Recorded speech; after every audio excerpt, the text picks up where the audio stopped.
Hello, नमस्ते. कसे आहात सगळे? मस्त ना? मी पण छान आहे. आज बरेच लोकांचे इच्छेप्रमाणे मी तुम्हाला हवं तर कसं मिळवायचं तर स्टेप बाय स्टेप आणि अगदी डिटेलमध्ये सांगणार आहे.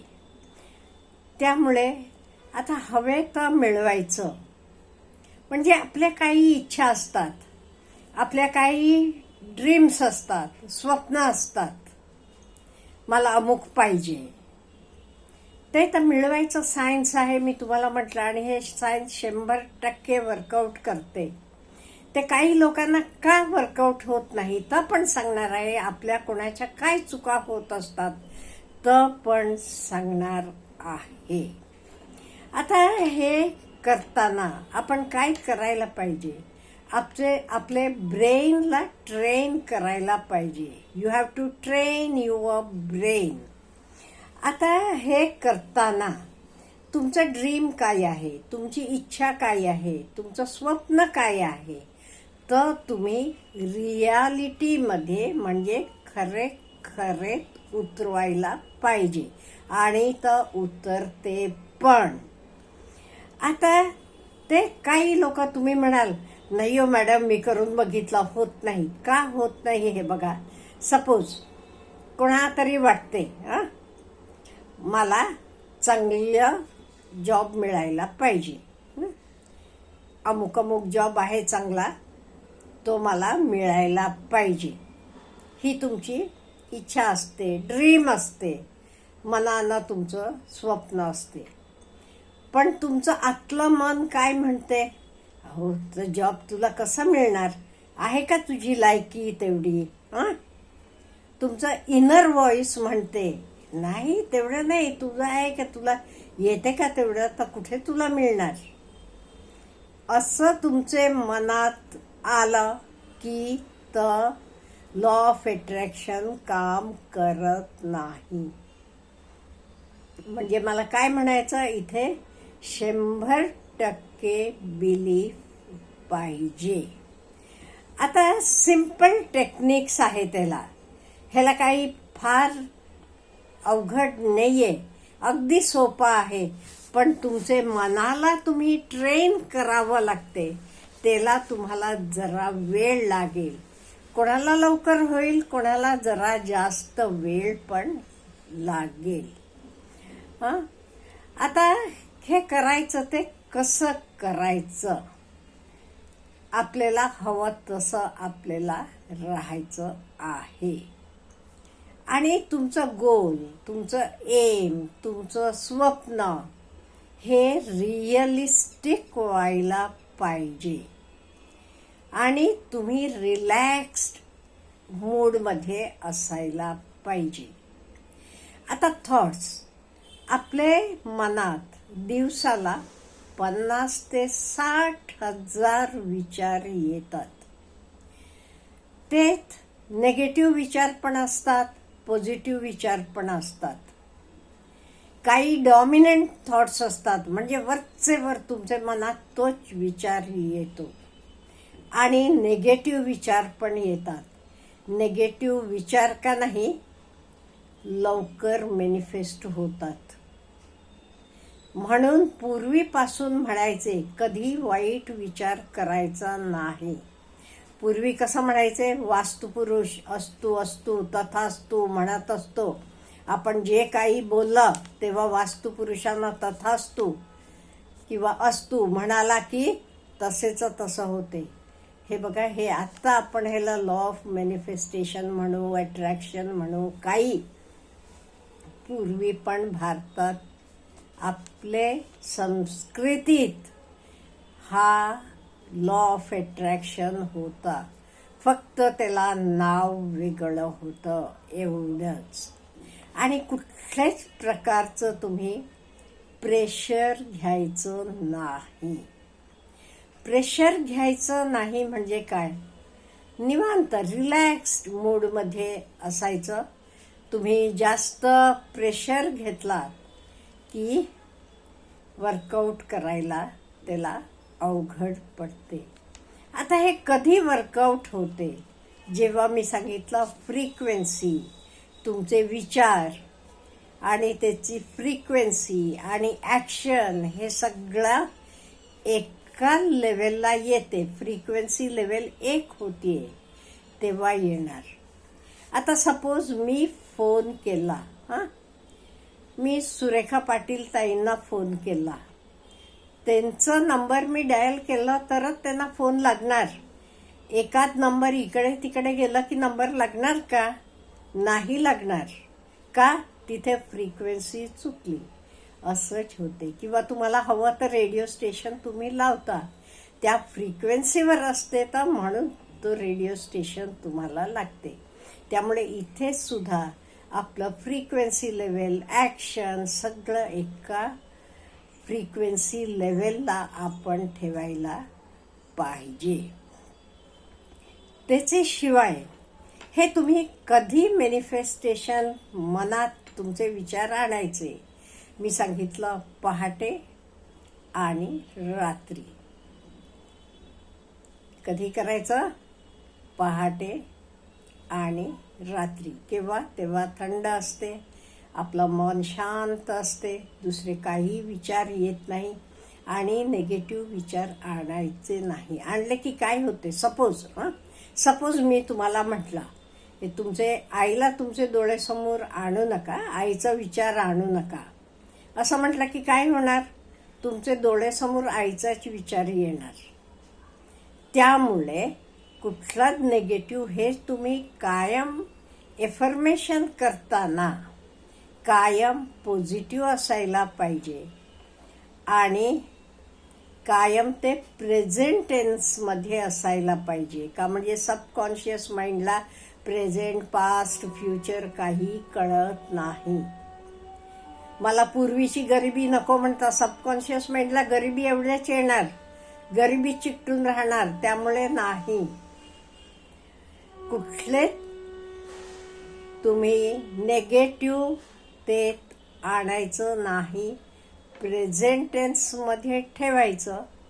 आणि आता काही लोकांचा प्रश्न आहे, मी हा विचार करताना हा माझे पुरताच लागू होणार का?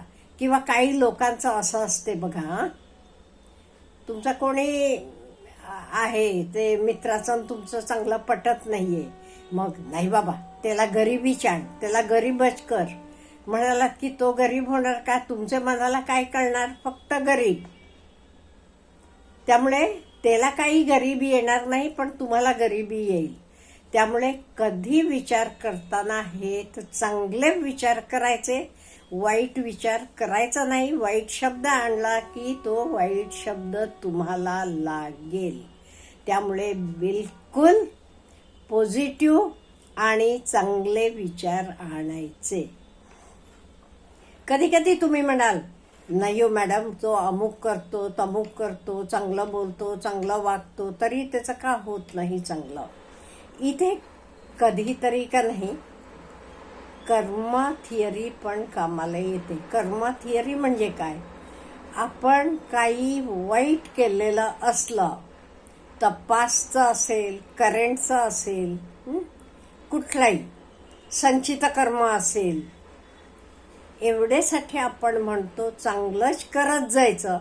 का? म्हणजे ह्या जन्मी केलेला पुढचे जन्माला पण नेते म्हणतात. आणि हे पूर्वी म्हणत होते, आत्ताही लॉ ऑफ अट्रॅक्शनमध्ये तर येते.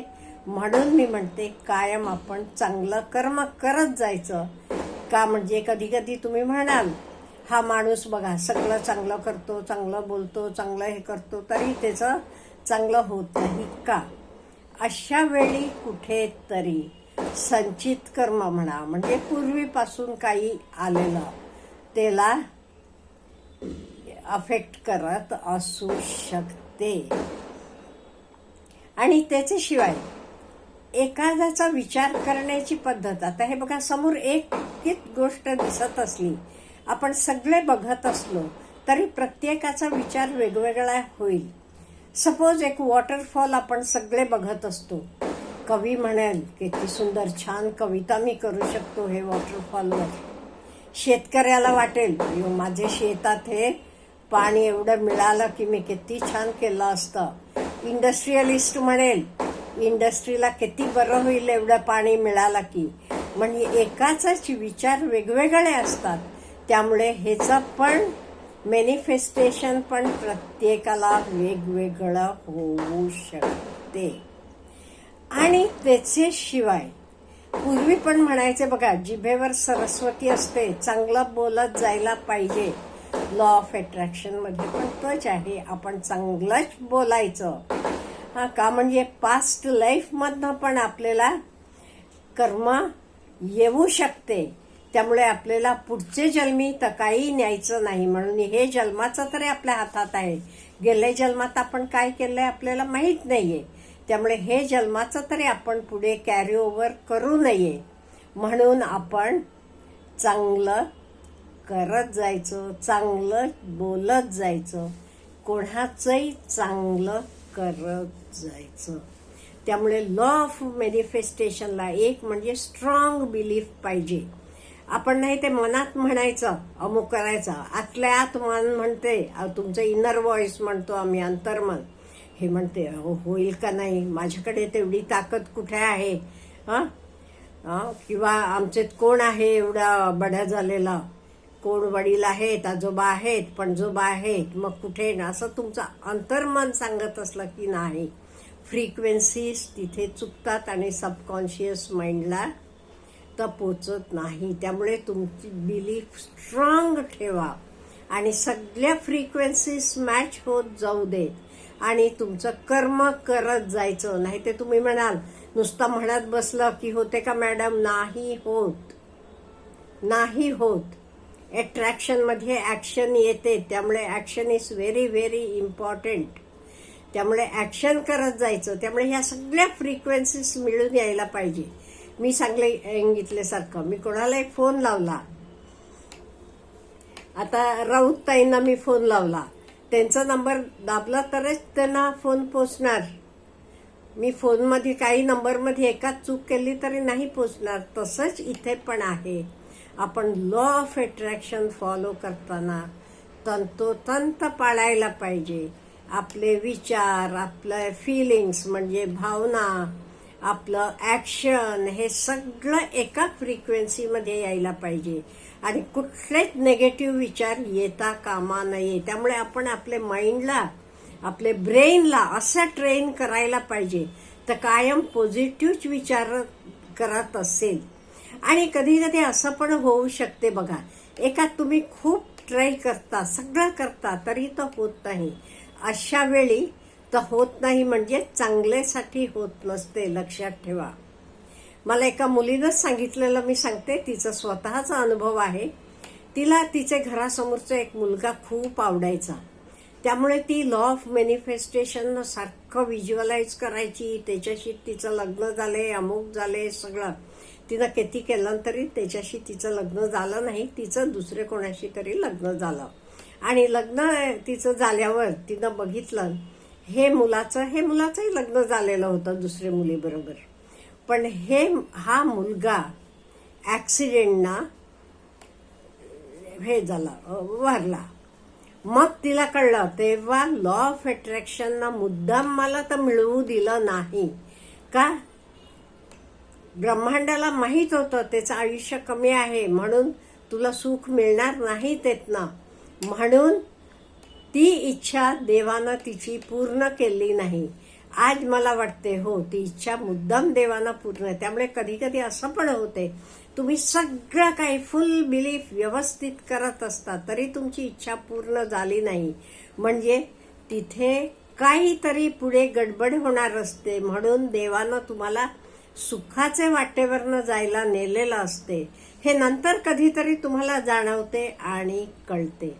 त्यामुळे आज मी हा मुद्दाम पॉवरफुल मॅनिफेस्टेशन टिप्स दिलेले आहेत. जे कोणाला फॉलो करायचं आहे ते व्यवस्थित फॉलो करायचं पॉझिटिव्हली. आणि तुम्हाला कधी त्याचं मेटेरियलाइज झालं, तुम्हाला हवं तर मिळालं की मला नक्की कळवा. बघा त्याचा मला फायदा झाला म्हणून. आणि हे वर्कआउट होते, 100% होते. पण तुम्ही पूर्ण बिलीफनं करायला पाहिजे. अच्छा, ऑल द बेस्ट.